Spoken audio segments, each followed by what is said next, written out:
এতিয়ালৈকে মই 4খন জিলালৈকে গ'লো 9 তাৰিখে চিৰাঙত যাম মই আশা কৰাতকৈ মানুহৰ উৎসাহ বহুত বেছি কিন্তু 21 তাৰিখৰ পৰা মই প্ৰতিটো MCLA সমষ্টিত যাম তেতিয়া আমি গম পাম যে কিমানটা জিকিম কিন্তু উৎসাহ বহুত বেছি ৰাইজৰ প্ৰবল উৎসাহ স্যাৰ আপোনাৰ আশীৰ্বাদৰ হাতখন BPFৰ ওপৰত থাকিব নে UPPৰ ওপৰত থাকিব মোৰ আশীৰ্বাদ সকলোৰে লগত আছে আৰু মই বিচাৰো যে বিজেপিয়ে কাৰো বিপক্ষে ইলেকশন খেলিব নালাগে মাত্ৰ বড়োলেণ্ডৰ ডেভেলপমেণ্টৰ কাৰণে ইলেকশন খেলিব লাগে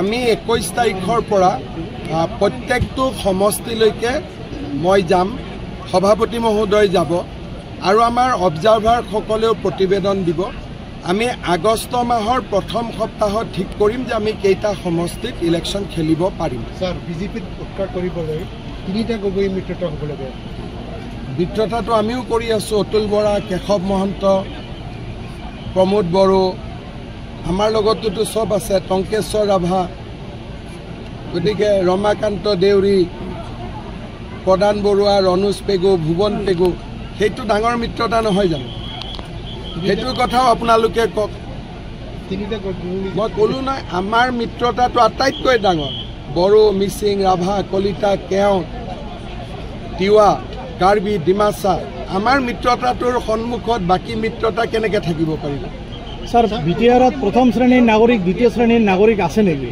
এনেকৈ ভাবে নেকি বিটিআৰত কোনো নাগৰিকে দ্বিতীয় শ্ৰেণী বুলি মনত ভাবিব নালাগে সকলোৱে যাতে ভাবে মই প্ৰথম শ্ৰেণীৰ নাগৰিক বিটিআৰত যোৱা 5 বছৰত আমি শান্তি আনিলো অহা 5 বছৰত আমি সমতা বিকাশ আৰু প্ৰগতি আনিলো স্যাৰ কংগ্ৰেছৰ শাসনকালত স্যাৰ যথেষ্ট গোষ্ঠী সংঘৰ্ষ হৈছিল এতিয়া আহি কৈ আছে কংগ্ৰেছে যুঁজ কৰিব বুলি কংগ্ৰেছে নিজে ইয়াতে গোষ্ঠীগত সংঘৰ্ষ লগাইছিলে কংগ্ৰেছে সাম্প্ৰদায়িক সংঘৰ্ষ লগাইছিলে আৰু কংগ্ৰেছক সেই কাৰণে বিটিআৰৰ ৰাইজে প্ৰত্যাখ্যান কৰিছে মুখ্যমন্ত্ৰী মহোদয় বিটিআৰত ফেচ হ'ব নেকি ফেচ হ'ব নালাগে নহয় ইমান কাৰ্যকৰ্তা আছে তেওঁলোকেতো আমাৰ ফেচ গোটেই আমাৰ ইমান কাৰ্যকৰ্তা আছে তেওঁলোকেতো আমাৰ ফেচ আৰু আমাৰ আটাইতকৈ ডাঙৰ ফেচ হ'ল নৰেন্দ্ৰ মোদী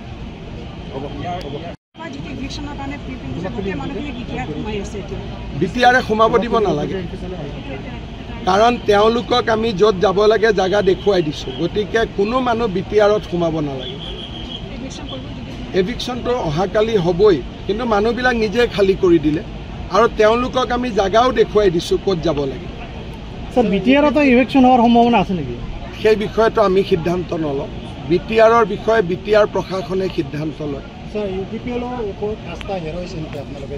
কিয় আস্থা হেৰুৱাব যোৱাকালিওতো মই প্ৰমোদ বড়োৰ লগত একেলগে মিটিং কৰিছোঁ আমি কাৰো বিপক্ষে নহয় আমি সকলোৰে সপক্ষে যোৱাকালিওতো মই মিটিং কৰিছোঁ এতিয়াওতো ইজি ব্ৰহ্মৰ লগত গৈ মই মিটিং কৰিম গতিকে বিজেপি কাৰো বিপক্ষে নহয় বিজেপি বিটিআৰৰ ৰাইজৰ সপক্ষে আপুনি স্যাৰ কোকৰাঝাৰলৈ অহা সৰ্বাধিক মুখ্যমন্ত্ৰী এই যাত্ৰা আৰু কিমান দিন অব্যাহত থাকিব একদম বিটিআৰ যেতিয়ালৈকে অসমৰ আটাইতকৈ ডেভেলপ অঞ্চল নহয় তেতিয়ালৈকে বিটিআৰত মই আছোৱেই আপুনি যিহেতু সাংবাদিক নহয় বাইদেউ লাহেকৈ মই সুধিম আচ্ছা তেতিয়াহ'লে আহক না আপুনি আগত আহক না বাইদেউ কোনে যাব নিদিয়া জাৰ্নেলিষ্টক আচ্ছা এইটো মই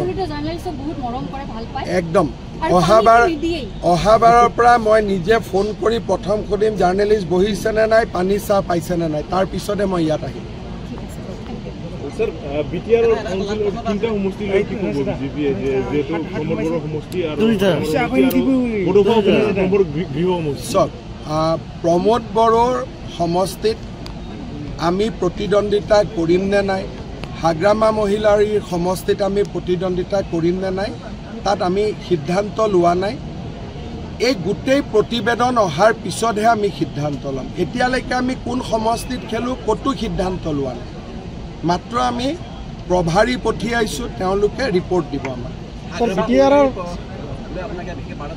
একো নাই, মোৰ লগততো চবৰে ভাল, মইতো চবৰ লগতে ভাল, মোৰ শত্ৰুৰ লগতো ভাল সম্পৰ্ক বজাই ৰাখোঁ। যদি কোনোবা বাংলাদেশ আৰু পাকিস্তানৰ এজেণ্ট নহয়, তাৰ বাদে মোৰ চবৰ লগতে ভাল অসমত যিমান মানুহ আছে। চাওক, আপোনালোকে ইমান কিয় বিজেপিক আশীৰ্বাদ দিছে? অলপমান আপোনালোকেওতো ৰিয়েল ৱৰ্ল্ড জানে। আমাক আৰম্ভ কৰিব দিয়কচোন, সেই উত্তৰ দিবৰ কাৰণে অলপ দিন ৰখিব লাগিব। আপোনালোকৰ মূৰত ফুল চন্দন পৰক যদি আপোনালোকে ভাবে যে বিজেপি একক সংখ্যাগৰিষ্ঠতা পাব। স্যাৰ, বিটিআৰ ৰাষ্ট্ৰীয় দলে আঞ্চলিকতা দলক গ্ৰাস কৰিব নেকি অনাগত দিনত? বিটিআৰে যে কাকো গ্ৰাস নকৰে তাৰ প্ৰমাণটো যোৱা কাউন্সিলখনে। বিজেপিৰ মেজৰিটি আছিলে, আমি ডেপুটি CMও লোৱা নাছিলোঁ, CMও লোৱা নাছিলোঁ। আজিওতো কাউন্সিলত বিজেপিৰে বেছি মেম্বাৰ। যদি সংখ্যাগৰিষ্ঠতা লাভ কৰে আজি আমি কি কৰি আছোঁ? আজিওতো কাকো গ্ৰাস কৰা নাই, বৰঞ্চ সকলোকে আগুৱাই দিছোঁ। আৰু মইতো বিচাৰোঁ যে বড়ো ৰাজনৈতিক দলসমূহ একলগ হ'ব লাগে। আৰু স্যাৰ, অহাবাৰ চিফ নিৰ্বাচনত কিবা ফৰ্মুলা, বিশেষ ফৰ্মুলা দেখা যাওক। মইতো মোৰ লক্ষ্য এটাই যে বড়ো তিনিওটা ৰাজনৈতিক দল এটা হ'ব লাগে।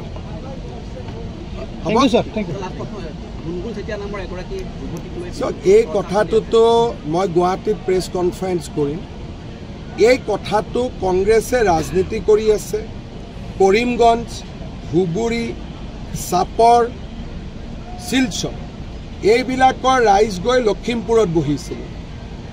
আমি লখিমপুৰৰ ৰাইজৰ অস্মিতা আৰু তেওঁলোকৰ ৰাজনৈতিক স্বতন্ত্ৰতা ৰাখিবৰ কাৰণে আমি সেই মানুহবিলাকক উচ্ছেদ কৰিছোঁ।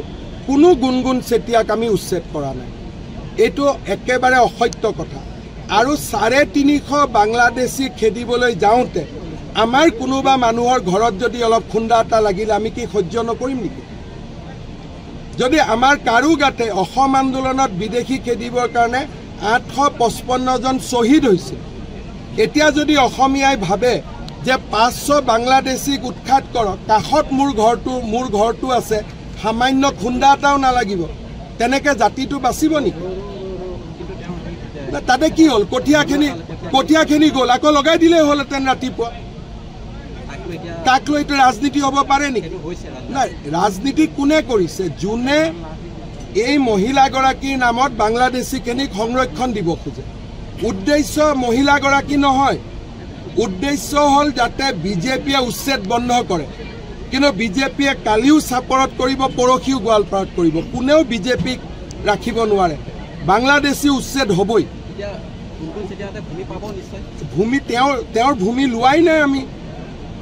তেওঁৰ যিকেইগৰাকীৰ ভূমি আমি উচ্ছেদ কৰিছিলোঁ সকলোৱে আজি ভূমিত সোমাই গ'ল। এইগৰাকী মহিলাৰ কোনো মাটি কোনেও লোৱাই নাই। এটা ৰিল বনালে হৈ যাব নেকি চব কথা? মোৰ লগত বলক একেলগে কাৰ আমি ঘৰ ভাঙিছোঁ চাওঁ। যদি আপোনালোকে গুৱাহাটীৰ পৰা জাৰ্নেলিষ্ট এটা যায়, টিম এটা, আমি আপোনালোকক লৈ যাম যে কাৰ ঘৰ আমি ভাঙিছোঁ। আমি বাংলাদেশীৰ ঘৰ ভাঙিছোঁ। যিকেইগৰাকী খিলঞ্জীয়া মানুহৰ ঘৰ আমি উচ্ছেদ কৰিছিলোঁ, VGR PGRত আছিলে, কেতিয়াবা উচ্ছেদ হ'লহেঁতেন, আমি ম্যাদী পট্টা দি দিলোঁ। এইবিলাক কথা ৰাজনীতি কৰি লাভ নাই। আৰু অসমীয়া মানুহে সহ্য কৰিব শিকিব লাগিব। যদি বাংলাদেশীৰ গাত টোকৰ মাৰোঁতে আমি যদি ভাবোঁ আমি একদম ইস্ত্ৰি মাৰা চাৰ্ট পিন্ধি থাকিম, অলপো বোকা নপৰিব, কাৰোবাৰ ঘৰত বুলডোজাৰ চলিব, তাৰ বোকাও আমাৰ গাত নপৰিব, তেনেকৈতো নহ'ব নহয়। আমাৰ মানুহে জীৱনো দিছিলে বাংলাদেশীক খেদিবৰ কাৰণে। এতিয়া আমি কঠীয়া কেইডাল দিব নোৱাৰোঁ। তাত কোনো বাৰ্তা নাই।